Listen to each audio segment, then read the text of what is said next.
All right, let's talk to Elliot Shore-Parks as he's brought to us every Tuesday by Colonial Hyundai. Shop online 24/7 at colonialhyundai.com. Colonial Hyundai, the fast, easier, better. The fast, easy, better way to buy a Hyundai. Good morning, Elliot. What up, champion? How you doing? Thanks, buddy. Elliot, how you been, man? Doing good. Where'd he go? Did you cut him off because he was in Jack's crew? Where'd he go? Was that a mic drop? I'm blaming Joe. Where'd he go? Did you cut him off? Was that a Did joke? you do that? Joe did that. Was that Look at his champion? face. You did that, didn't you? Where'd he go? Look at his face. Oh, he just disappeared. You are so proud of yourself. Look at you. The hammer! Frickin' Elliot walked in there, frickin' Fritz entourage, bricks at 6, all of them. Losers! This guy's got to answer for Santino. I'll allow him back on the air. Great job. I'll allow him back on the air. I will allow him back, but he's got to answer for Santino. Him, Broads, Spike and Ike, Mommy and Daddy, expect them to walk in. Obviously, Mommy and Daddy are going to be walking in with their child, Jack Fritz. But Broads and Elliot, and that whack pack of callers, you got to answer. You got to answer for Santino, Elliot. Elliot, you and I have been not only colleagues, we have been friends for about 10 years. I love you. You abandoned me, and you walked in with Fritz. What do you have to say for yourself? And by the way, your side lost. Yeah, I'm the only person at the station that supported you and beat the hammer for the past 10 years either. So I think I earned a little bit of a rub there. Little bit. Yeah. Little bit. Well, more than a little bit. Yeah, but that's every against Friday. the callers. This was against another day part. Well, Joe didn't ask me to walk in his entourage. Oh, so it's your fault. Elliot, let me give you some full disclosure. You know what really threw me off about 90 seconds ago? When you said, "What's up, champ?" Like, I knew I was going to cut you off, but when you said champ, I'm like, oh, no, now I got to cut off. I was going to say, I wonder if the phone line just gave out for me calling you that. Elliot didn't know. Elliot's like, I don't know what happened. I was like, no, dude, he hung up on you. That's good. All right, Elliot, we'll get to some Philly stuff with you 2 days before the start of the season, but let's start with the Eagles. So, NFL.com's got their mock draft out, and they've got the Eagles taking the USC receiver, Mekhi Lemon.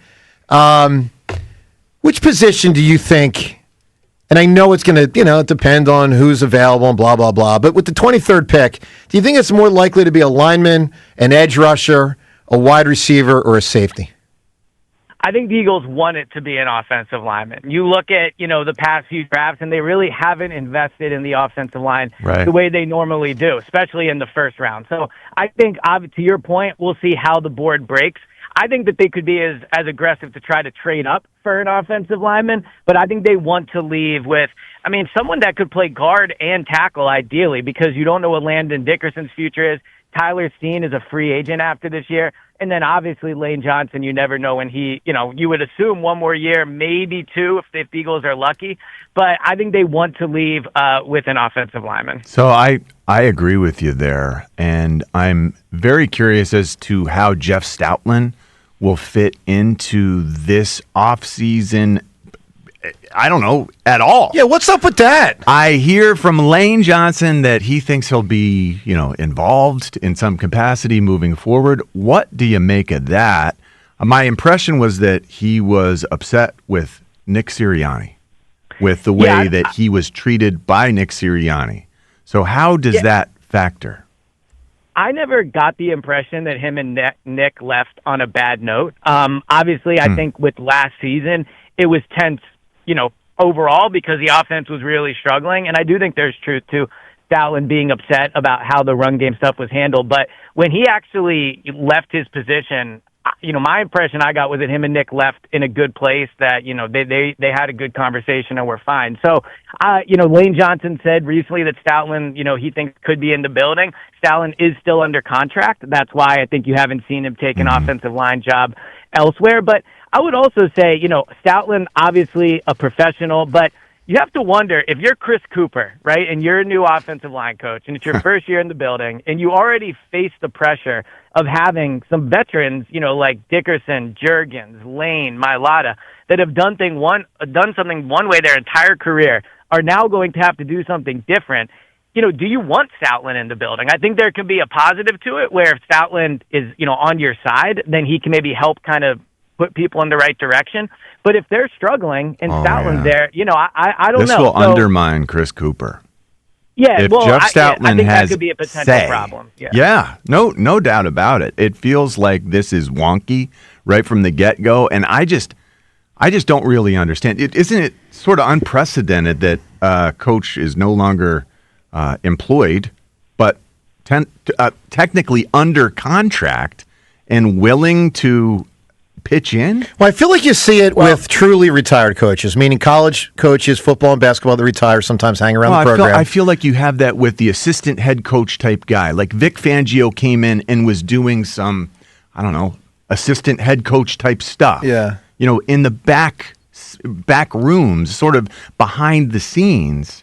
Is that what Jeff Stoutland's now doing? I don't know. It's so I nondescript. mean, Elliot, will he be walking into the building during the season?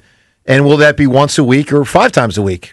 I don't know. I mean, it's... I don't have the answer to that. I don't know if the Eagles know at this point. I think it's a bit of a unique situation. But I think ultimately, while it could create some awkwardness, if Stoutland is willing to be helpful, I still think you want his expertise in the building. Because again, could it be awkward with Chris Cooper? Absolutely. But if Stoutland's on board, he could also help to steer these offensive linemen in the correct direction in terms of, here's how Chris Cooper is doing it. I think that's the right way too. So I think there could be some positives. But in terms of being unprecedented, maybe the office Howie sat in for a year is still open, so he could always go chill there if, Ooh, jeez. So another position that we feel sort of light on, the edge, Brandon Graham is still considering playing, isn't he? What's the general consensus on whether he could be back?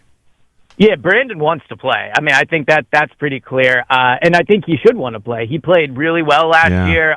Being around him in the locker room, you could tell how much fun he was having being back. I don't think he ever truly wanted to retire. I think it was just such a golden opportunity to do it after winning the Super Bowl that he took it, but we also, obviously, he came back last year. So he played well. I think in terms of roster construction, you can certainly view him as an edge, but he played quite a bit of defensive tackle last year, too. Did. So if you're going to keep 9, 10 defensive linemen, maybe you don't view him as one of your pure edges. Maybe you view him as, a guy that can be a backup at both spots. And, a defensive tackle, we'll see how Ty Robinson does this year. We'll see if Moro Ojomo is on the team. I think he's a potential trade candidate. So I think Brandon could have a few different roles there. Ben Van Sumer, and I got so excited about him last year. Now he's a free agent, unrestricted. Yeah. They're going to bring a fullback back?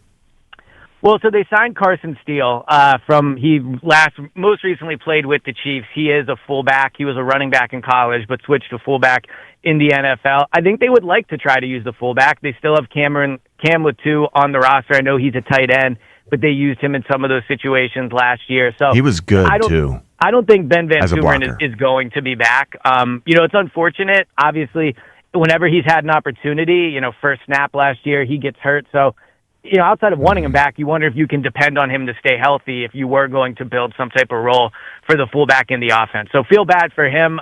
He certainly worked hard in his NFL career, but at this point, I think they've moved on, and Carson Steele and Cam Latu are probably the two names to keep an eye on. Latu was good. Latu essentially beat him out in my mind. Yeah, did not shop. With the injury. Yeah, did not shop. So we're about 5 weeks in the NFL draft. Elliot, we're 2 days to opening day. And Elliot, let me ask you this Twitter poll question of the day, brought to us by Armin Chevrolet. With March being truck month at Armin Chevrolet, you can get financing as low as 1.9%. And Silverado, and every Silverado LD gets supplier pricing at Armin Chevrolet. Here's the poll question, Elliot. Should I be wearing the Phillies full uniform for opening day on Thursday, yes or no?